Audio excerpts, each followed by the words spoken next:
പിതാവേ, ലോക്സഭ ഇലക്ഷൻ അടുത്തിരിക്കുകയാണ്. മാനന്തവാടി രൂപതയെ സംബന്ധിച്ചിടത്തോളം അതിൻ്റെ ഒരു ഭൂരിഭാഗവും വയനാട് മണ്ഡലത്തിലാണുള്ളത്. നമ്മുടെ ഈ ഇലക്ഷൻ നടക്കുമ്പോൾ ഈ വയനാട് മണ്ഡലത്തിലെ ക്രൈസ്തവരുടെ അവസ്ഥ എന്താണ്?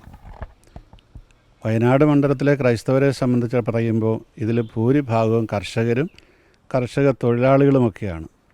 ബാക്കി മറ്റു തരത്തിലുള്ള ജോലികൾ ചെയ്യുന്നവർ വളരെ കുറവാണ്. കർഷകരെന്ന് പറയുമ്പോൾ നെൽകർഷകരുണ്ട്, വാഴ കർഷകരുണ്ട്, പച്ചക്കറികൾ കൃഷി ചെയ്യുന്നവരുണ്ട്. അങ്ങനെ പൊതുവേ കൃഷി കൊണ്ട് ജീവിക്കുന്നവരാണ്. പിന്നെ വേറൊന്നുള്ളത് ഈ പശുവിനെ വളർത്തിയിട്ട് പാൽ കൊടുത്ത് ജീവിക്കുന്നവരാണ്. ഭൂരിഭാഗം അങ്ങനെയുള്ളവരാണ് ക്രൈസ്തവർ. ഇവരെ സംബന്ധിച്ചിടത്തോളം വയനാട്ടിലെ ജീവിതം എന്ന് പറയുന്നത് ഇന്ന് അതീവ ദുഷ്കരമാണ്. കൃഷിയുടെ കാര്യത്തിൽ പറയുകയാണെങ്കിൽ പൊതുവേ ഈ ഉൽപ്പന്നങ്ങൾക്ക് വിലയില്ല എന്നുള്ളതൊരവസ്ഥ. രണ്ടാമത്തെ കാര്യം, ഈ ഉൽപ്പന്നങ്ങൾ പോലും അത് ഉണ്ടാക്കണമെങ്കിൽ വളരെയധികം കഷ്ടപ്പാടാണ്. ഇവിടെ മൃഗശല്യം വളരെ കൂടുതലാണ്. ഏത് സാധനം ഉണ്ടാക്കിയാലും അതെല്ലാം മൃഗങ്ങൾ കൊണ്ടുപോകും. നെല്ല്, വാഴ, പച്ചക്കറികൾ, അല്ലെങ്കിൽ ഈവൻ ചക്ക പോലും തിന്നാൻ പറ്റാത്ത അവസ്ഥ. കാരണം ആന വന്നതെല്ലാം വരും, അതുകൊണ്ട് തന്നെ അവരെല്ലാം വെട്ടിക്കളയും. അപ്പോൾ ഇങ്ങനെ കൃഷിയിൽ ഒന്നും ചെയ്യാൻ പാടില്ലാത്ത അവസ്ഥ. ഇപ്പോൾ നാട് നീളെ കുരങ്ങുകളുണ്ട്, അതുപോലെ മയിലുകളുണ്ട്, പിന്നെ പന്നി, ആന, കടുവ, പുലി, കരടി എന്ന് പറഞ്ഞാൽ ഒരുവിധം സങ്കല്പിക്കാവുന്ന എല്ലാ മൃഗങ്ങളും വയനാട്ടിൽ ഇറങ്ങുന്നുണ്ട്. ഇവരുടെ എല്ലാ ഉപദ്രവം കൊണ്ട് കൃഷി പറ്റില്ല. എന്നാൽ ഈ പശുവിനെ ഒക്കെ വളർത്തി ജീവിക്കാമെന്ന് വെച്ചാൽ അതും പറ്റില്ല. കാരണം എന്താണ്? കാരണം ഈ മൃഗങ്ങളെയെല്ലാം കടുവ, പുലി പോലെയുള്ള ജീവികൾ പിടിക്കുന്നു. ഇനി എന്തെങ്കിലുമൊക്കെ ഉണ്ടാക്കി അടുക്കളയുടെ ഉള്ളിൽ വെക്കാമെന്ന് വെച്ചാലോ അത് സമ്മതിക്കില്ല, കരടി വന്നതെല്ലാം കൊണ്ടുപോകും. ചുരുക്കത്തിൽ വീടിനകത്തുള്ളതും ഇരിക്കില്ല, വീടിന് പുറത്തുമൊന്നും പറ്റില്ലാത്ത അവസ്ഥയാണ്. ഇതാണ് ഇന്നത്തെ വയനാട്ടിലെ ക്രൈസ്തവരുടെ ഒരു പ്രധാന പ്രയാസം എന്ന് പറയുന്നതാണ്. അതൊന്ന്. അത് പൊതുവായിട്ട് ക്രിസ്ത്യാനികളെക്കുറിച്ച് പറയാം. പക്ഷേ അതേ സമയത്ത് എല്ലാവരെയും ബാധിക്കുന്ന ഒരുപാട് പ്രശ്നമുണ്ട്.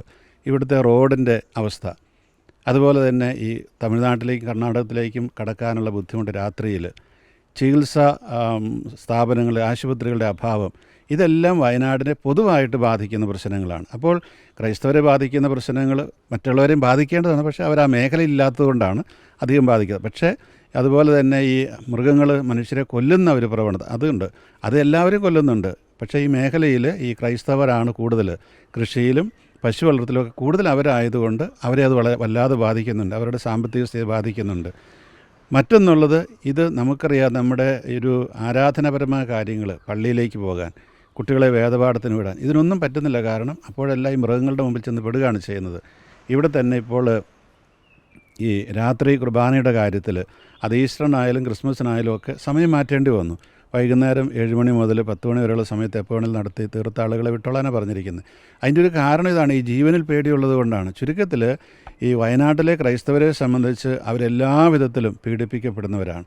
അതങ്ങനെയൊന്ന്. പിന്നെ ഈ പറഞ്ഞതുപോലെയുള്ള മറ്റ് ഒരുപാട് നമ്മുടെ ഒരു ഓഫീസിൽ കയറി ചെന്നാൽ ഒരു കാര്യം നടന്നു കിട്ടണമെങ്കിൽ വലിയ പണിയാണതെല്ലാം.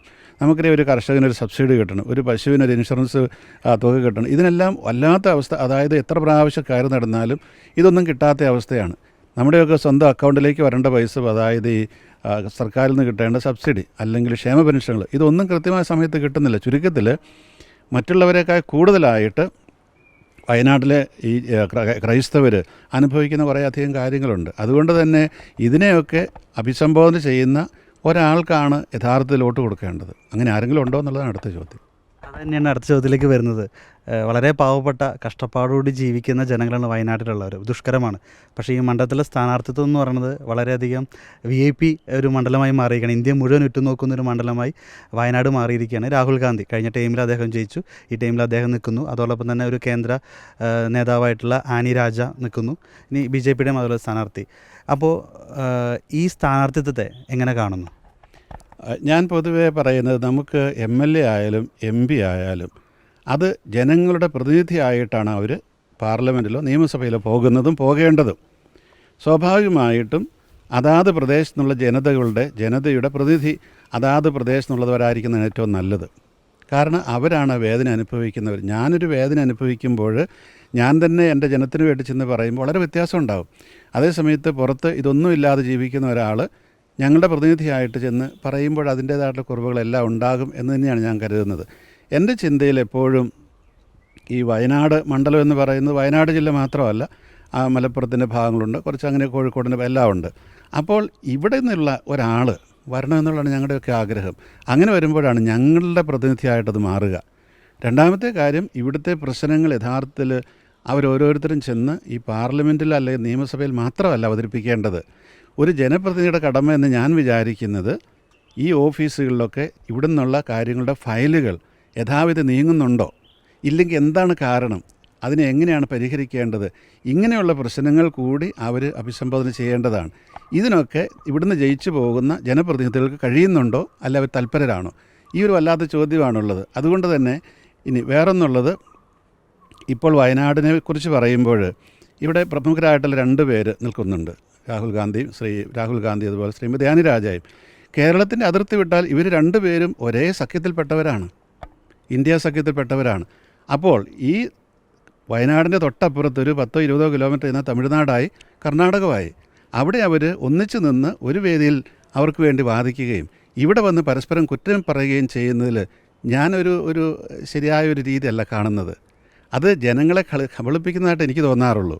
എന്തിനാണ് ഇവർ 2 പേരിൽ ആര് പാർലമെൻറ്റിൽ ചെന്നാലും ആ ഒരു ഇന്ത്യ സഖ്യത്തിൻ്റെ ഭാഗമായിട്ടാണ് അവർ സംസാരിക്കുക. ഇനി അവർ ഗവൺമെൻറ് ഉണ്ടാക്കുന്ന കരുതുക ഇന്ത്യ സഖ്യം. അങ്ങനെയാണെങ്കിൽ ഇവരാരായാലും 2 പേർക്കിടാകാൻ ഏതായാലും പറ്റില്ലല്ലോ, മന്ത്രിയാകാൻ പറ്റില്ല. അപ്പോൾ പിന്നെ എന്തിനവരങ്ങനെ നിൽക്കുന്നു? ഈ ഒരു വല്ലാത്ത ചോദ്യം എൻ്റെ മനസ്സിലുണ്ട്. ഇതിവിടുത്തെ ജനമെല്ലാം ചോദിക്കുന്നൊരു ചോദ്യമാണ്. പക്ഷേ അതിൽ കൂടുതൽ ഞാൻ വ്യക്തികളുടെ ജീവിതത്തിലേക്കും കടക്കാൻ ആഗ്രഹിക്കുന്നില്ല. വ്യക്തികൾ ആര് വന്നാൽ ഇതിനു വേണ്ടി പ്രവർത്തിക്കുമെങ്കിൽ നല്ല കാര്യം. അതുകൊണ്ട് തന്നെ എൻ്റെ ആഗ്രഹം എപ്പോഴും ഇവിടെ നിന്നുള്ള പ്രതിനിധി ഞങ്ങളുടെ പ്രതിനിധി ആകണം. അത് ഈ പറഞ്ഞതുപോലെ വയനാട്ടിൽ നിന്നുള്ള ആളാകാം, അല്ലെങ്കിൽ മലപ്പുറം ഭാഗത്ത് നിന്ന് എവിടെ നിന്നും ആകാം. അങ്ങനെയുള്ള ഒരാൾ വരികയും ഇതിൻ്റെ പ്രശ്നങ്ങൾ പഠിക്കണം. ഇനി വയനാടിൻ്റെ പ്രത്യേകത വളരെ പ്രത്യേകതയുള്ളതാണ്. ഇവിടുത്തെ ഭൂമിശാസ്ത്രം എല്ലാം ഇതൊരു പക്ഷേ ഈ താഴെ ഭാഗത്തുള്ളവർക്ക് മനസ്സിലാകണമെന്നില്ല. ഇവിടെ ഞങ്ങൾ അനുഭവിക്കുന്ന ഒരുപാട് വിഷമങ്ങൾ. അപ്പോൾ ഈ വിഷമങ്ങളെല്ലാം മനസ്സിലാക്കാൻ കഴിയുന്നവർ തന്നെ വേണം. ഇവിടുന്ന് ജയിച്ചു പോകുന്നവർ കേവലം ഒരു സന്ദർശകർ മാത്രമായിട്ട് തീരാതെ ഇതിനെ നിരന്തരമായിട്ട് പഠിക്കുകയൊക്കെ ചെയ്യുന്നവർ, അതുപോലെ പുതിയതായിട്ട് ഒരുപാട് പദ്ധതികൾ. ഈ വയനാടെന്ന് പറയുന്ന ഒരു ആസ്പിറേഷണൽ ജില്ലയാണ് കേന്ദ്ര സർക്കാരിൻ്റെ പ്ലാൻ അനുസരിച്ച്. ഇത് ആദിവാസി ഭൂരിപക്ഷമുള്ളൊരു ജില്ലയാണ്. ഇതിനെല്ലാം പ്രത്യേകമായ ആനുകൂല്യങ്ങളുണ്ട്. ഈ ആനുകൂല്യങ്ങൾക്ക് വലിയ തുകകൾ സബ്സിഡിയായിട്ടും മറ്റ് സർക്കാരിന് കിട്ടും. ഇത് യഥാവിധി സമയത്ത് അതിൻ്റെ പ്രോജക്റ്റുകൾ എപ്പോഴൊക്കെ വരുന്നു അത് പഠിച്ച് മനസ്സിലാക്കി അതിൻ്റെ എല്ലാ വിവരങ്ങളും ചേർത്ത് സമയത്തത് സർക്കാരിൽ സമർപ്പിക്കുകയും അത് യഥാവിധി അതിൻ്റെ ചെല്ലേണ്ടടുത്തൊക്കെ ചെല്ലുന്നുണ്ട് ഉറപ്പുവരുത്തുകയും അത് എത്രയും വേഗം എക്സിക്യൂട്ട് ചെയ്ത് നടപ്പാക്കി റിപ്പോർട്ട് കൊടുക്കുകയും ചെയ്യുക. അപ്പോഴാണ് ഇവിടെ വികസനം ഉണ്ടാവുക. ഇവിടെ പണത്തിൻ്റെ കുറവല്ല. ഇപ്പോൾ നമുക്കറിയാം ഓരോ എം പിക്കും എത്ര കോടി രൂപ ഓരോ ടൈമിലും കിട്ടുന്നുണ്ടെന്ന്. അതെ, ഇതിൽ നമ്മളുടെ ഓരോ എം പിയും എത്ര ശതമാനം വീതം ചിലവാക്കി, എന്തിനൊക്കെ ചിലവാക്കി, ഇതിവിടുത്തെ ജനത്തിനറിയാൻ ആഗ്രഹമില്ലേ, അല്ലെങ്കിൽ അവകാശമില്ലേ? അപ്പോൾ നമ്മുടെ ഇവിടുത്തെ ഇപ്പോൾ എം പി എപ്പോഴത്തെയൊക്കെ ആയിക്കോട്ടെ, MLA-മാർ ഇവർക്ക് കിട്ടിയ MLA ഫണ്ട്, MP ഫണ്ട് എത്ര കിട്ടി, ഏതെല്ലാം കാര്യങ്ങൾക്ക് വിനിയോഗിച്ചു, ഇത് ജനത്തിൻ്റെ മുമ്പ് പറയട്ടെ. ഇനി ആസ്തി വികസന ഫണ്ടെന്നാണ് ഇതിനൊക്കെ വിളിക്കുന്നത്. ആസ്തി എന്ന് പറയുന്നത് എന്താണ്? ഈ ആസ്തി എന്ന് പറയുന്നത് ഞാൻ വിചാരിക്കുന്നില്ല എവിടെയെങ്കിലും ഒരു ഹൈമാസ്റ്റ് ലൈറ്റ് ഇടുന്നതാണ്. അതല്ല ആസ്തി, അത് നശിച്ചു പോകുന്ന. അതേ സമയത്ത് ഇവിടെയുള്ള മറ്റ് ഇൻഫ്രാസ്ട്രക്ചർ ഡെവലപ്മെൻറ്റ്, അതാണ് ആസ്തി വികസനം എന്ന് പറയുന്നത്. അപ്പോൾ അങ്ങനെയുള്ള ഏതൊക്കെ കാര്യങ്ങൾക്കാണ് ഇവർ ഇതുവരെ വിനിയോഗിച്ചത്? ഇനിയുള്ളവർ പറയട്ടെ, ഞങ്ങൾ ഇന്ന കാര്യങ്ങൾക്കാണ് ഇത് ഉപയോഗിക്കാൻ പോകുന്നത്. അപ്പോൾ ജനത്തിന് മനസ്സിലാകും. പിന്നെ കുറച്ച് കഴിയുമ്പോൾ ഒരു എവാലുവേഷൻ നടത്തി, ഞങ്ങൾ ഇത്രയൊക്കെ നടത്തി, ഇനി നിങ്ങൾ എന്താണ് ചെയ്യേണ്ടത്? ഞങ്ങൾക്ക് ഇത്ര ശതമാനം ഫണ്ടിന് മിച്ചമുണ്ട്, ഈ ഫണ്ട് എവിടെ ചെലവഴിക്കണമെന്ന് നിങ്ങളുടെ ആഗ്രഹം. അങ്ങനെ ഈ പറഞ്ഞതുപോലെ അത് ആരോടാ ചോദിക്കേണ്ടത്? ഇവിടുത്തെ ജനപ്രതിനിധികൾ. ഇപ്പോൾ പഞ്ചായത്ത് തലത്തിൽ അത് ത്രിതല പഞ്ചായത്തുണ്ട്, ജില്ലാ പഞ്ചായത്ത്, ഗ്രാമപഞ്ചായത്ത്, അതല്ലെങ്കിൽ ബ്ലോക്ക് പഞ്ചായത്ത്. ഇവരുടെയൊക്കെ എന്താണ് ഞങ്ങളുടെ പ്രതിനിധികളുണ്ട്, അവരോടൊക്കെ ചോദിക്കട്ടെ. അതുപോലെ ഇവിടെ ഗ്രാമസഭകൾ കൂടുമ്പോൾ ഇവരൊന്ന് സംസാരിക്കട്ടെ, നിങ്ങളുടെ ആവശ്യങ്ങൾ എന്തൊക്കെയാണ്. അപ്പോൾ ചുരുക്കത്തിൽ ഇങ്ങനെയൊക്കെ ചെയ്യുന്ന ഞങ്ങളുടേതായിട്ടുള്ള ഈ പ്രദേശത്തുകാരായ ആളുകൾ പാർലമെൻറ്റിലേക്കും നിയമസഭയിലേക്കും ഒക്കെ പോകണമെന്നുള്ളതാണ് ഞങ്ങളുടെ ആഗ്രഹം. അവസാനമായിട്ട് നമ്മൾ ഈ ഇലക്ഷൻ നടക്കുന്ന സമയത്ത് തന്നെ ഈ വയനാട് മണ്ഡലത്തിലെ ഏറ്റവും പ്രധാനപ്പെട്ട ഒരു കേന്ദ്രമാണ് മാനന്തവാടി രൂപത ബിഷപ്പ് ഹൗസ് എന്ന് പറയുന്നത്. ക്രൈസ്തവരുടെ മൊത്തം ഒരു കേന്ദ്ര സ്ഥാനമാണ്. മാനന്തവാടി രൂപതയുടെ പിതാവായ അങ്ങേരുടെ അടുത്തേക്ക് എന്തായാലും ഈ ദിവസങ്ങളിലെല്ലാം ഈ 3 നേതാക്കന്മാരും സ്ഥാനാർത്ഥികളും വരും. ഇവരുടെ അടുത്ത് നമ്മൾ ക്രൈസ്തവരുടെ രീതിയിൽ എന്ത് ആവശ്യമായിരിക്കും പിതാവ് പ്രധാനമായിട്ട് ഉന്നയിക്കുന്നത്? ഞാൻ പ്രധാനമായിട്ട് ഉന്നയിച്ച ഈ കാര്യങ്ങളൊക്കെ തന്നെ. എൻ്റെ അടുത്ത് ഇപ്പോൾ ഒരു സ്ഥാനാർത്ഥി വന്നു കഴിഞ്ഞു, മറ്റവർ ചിലപ്പോൾ വരുമായിരിക്കും, വന്നില്ലായിരിക്കാം. അത് ഞാനതിൽ വരുന്നതിൽ തടസ്സമില്ല, വരാതിരിക്കുന്നതുകൊണ്ട് എനിക്ക് പ്രത്യേകിച്ചൊന്നും എന്തെങ്കിലും ഞാൻ പറയാറുമില്ല. കാരണം അവർക്ക് അവരുടെ സൗകര്യം അനുസരിച്ച് സമയം പോവുക എന്നുള്ളതേ ഉള്ളൂ. എന്നെ കണ്ടതുകൊണ്ട് മാത്രം പ്രത്യേകിച്ച് അവർക്ക് കൂടുതൽ വോട്ട് കിട്ടുമെന്ന് എനിക്ക് അറിഞ്ഞുകൂടാ. അപ്പോൾ അതുകൊണ്ട് വരുന്നത് വരാതിരിക്കുന്നതല്ല, എന്നെ വന്ന് കാണുന്നവരുടെ എല്ലാം ഞാൻ പറയുന്നത് ഈ പ്രദേശത്തിൻ്റെ പൊതുവായ പ്രശ്നങ്ങളാണ്. അതോടൊപ്പം ക്രൈസ്തവർ അനുഭവിക്കുന്ന പ്രത്യേക പ്രശ്നങ്ങളുണ്ട്. ഇത് രണ്ടും എപ്പോഴും പറയാറുണ്ട്.